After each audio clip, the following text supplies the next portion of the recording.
kasih.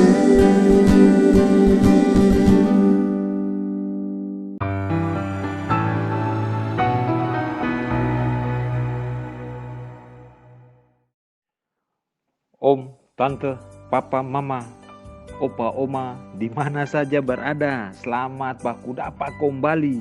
Ini hari yang bahagia, ini hari yang dari Tuhan yang harus ketemu syukuri, ketemu punya seluruh langkah-langkah perjalanan kehidupan. Nah, kemarin kita bicara tentang seorang anak yang membawa 5 roti jelai dan 2 ekor ikan kasih kepada Tuhan Yesus. Tuhan Yesus memberkati dan jadi mujizat besar, memberi makan 5.000 orang. Dan kemudian ada kampung Sisaleh 12 bakul. Luar biasa. Kalau mau kasih sesuatu kepada Tuhan seng lihat kampung besar atau kecil, tapi Tuhan meletakkan semuanya di dalam berkat dan pertolongan Tuhan, maka jadilah mujizat-mujizat besar atas kehidupan setiap orang yang ada di sekeliling kita. Nah, saudaraku, tidak seorang pun di muka bumi ini yang bisa tahu, yang bisa paham, yang bisa mengerti hikmat dari Allah. Sebab hikmat Allah itu besar, terlalu besar untuk dipikir dengan akal dan kepintaran manusia. Tidak mampu untuk bisa mengerti hikmat dari Tuhan, hikmat Allah, hikmat yang Allah punya. Manusia itu hanya cuma lihat penampilan, atau dapat dikatakan lihat dengan mata saja. Dan apa yang ketong pikir, manusia pikir baik, yang dilihat baik itu dia pikir mestinya juga baik. Begitu? Apakah memang demikian? Salah satu peristiwa yang terjadi dan dicatat dalam Alkitab adalah ketika Tuhan memilih Daud untuk menjadi raja atas Israel. Ketong bisa baca di 1 Samuel 16. Kitab 1 Samuel 16. Ketika Tuhan berfirman kepada Samuel untuk pergi kepada Isai untuk mengurapi salah satu anaknya yang akan dipilih Tuhan untuk menggantikan Saul menjadi raja Israel. Tetapi ternyata semua ketujuh anak Isai yang hadir pada waktu itu tidak satu pun yang dipilih Tuhan. Padahal menurut pandangan mata manusia, orang-orang pada waktu itu, termasuk Isai, sang papa, banyak yang pantas dari anak-anak itu, 7 anak yang hadir itu, bisa menjadi raja. Tapi apa yang terjadi? Anak-anak Isai yang ada hadir pada waktu itu, tidak satu orang pun yang Tuhan pilih untuk menjadi raja. Tuhan malah memilih anak Isai yang paling kecil, yang tidak diperhitungkan oleh siapapun, bahkan papanya menganggap dia hanya seorang anak kecil, yang pergi mengembalakan kambing, mengembalakan domba. Alkitab mengatakan ia masih kemerah-merahan, matanya indah, parasnya elok.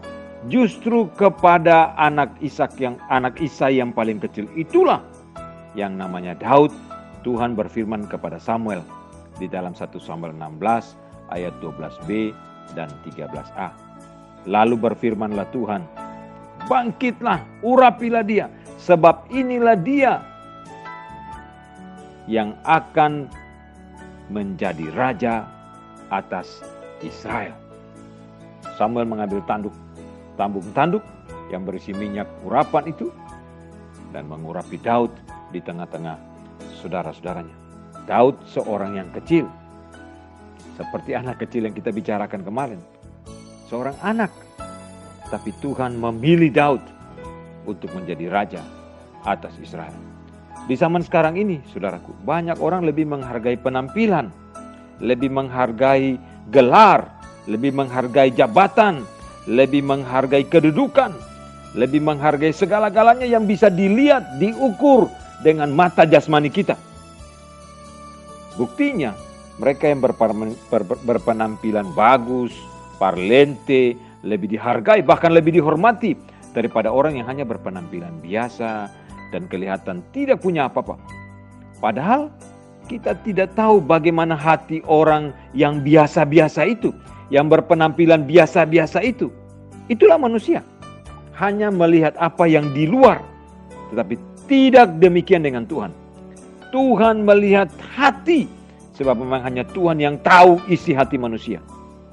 Saudaraku, kenyataan yang terjadi di sekitar kita seringkali membuat kita harus bersikap, harus memeriksa diri kita. Agar dalam setiap langkah perbuatan kita, di dalam kehidupan kita, kita tidak langsung secara otomatis hanya memandang penampilan, melihat dari kecakapan, kegagahan, dari penampilan luar, bahkan dengan embel-embel yang begitu banyak, gelar, pangkat, dan kedudukan. Kita tertipu oleh semua yang secara jasmani bisa kita lihat. Yang Tuhan mau adalah, mari kita melihat dari mata Tuhan melihat. Melihat dari kacamata Tuhan melihat. Sebab Tuhan melihat hati. Jadi apa yang tampil di luar itu bukan hati. Itu hanya sesuatu topeng yang membungkus kedalaman hati kita yang paling dalam. Saudaraku, penampilan itu bisa menipu. Bisa menipu. Tapi penampilan manusia, topeng-topeng yang manusia pakai, gelar-gelar yang disemat dalam kehidupan seorang manusia, pangkat kedudukan yang diberikan, jabatan yang diberikan, tidak bisa menipu Tuhan. Tuhan melihat hati. Tuhan melihat Daud yang sekalipun kemerah-merahan, polos, hanya seorang gembala, tapi punya hati yang luar biasa. Dan Tuhan memilih dia menjadi raja atas Israel. Tuhan tolong kita, periksa hati kita, periksa hidup kita. Sudahkah kita berkenan di hadapan Tuhan? Sudahkah kita berkenan di hadapan Tuhan? Sekali lagi, sudahkah kita berkenan di hadapan Tuhan? Carilah perkenan Tuhan, sebab itu lebih penting daripada segala-gala yang lain yang ada di dalam dunia ini. Tuhan tolong kita. Tuhan tolong kita. Tuhan tolong kita. Terpujilah Tuhan dari kekal sampai kekal.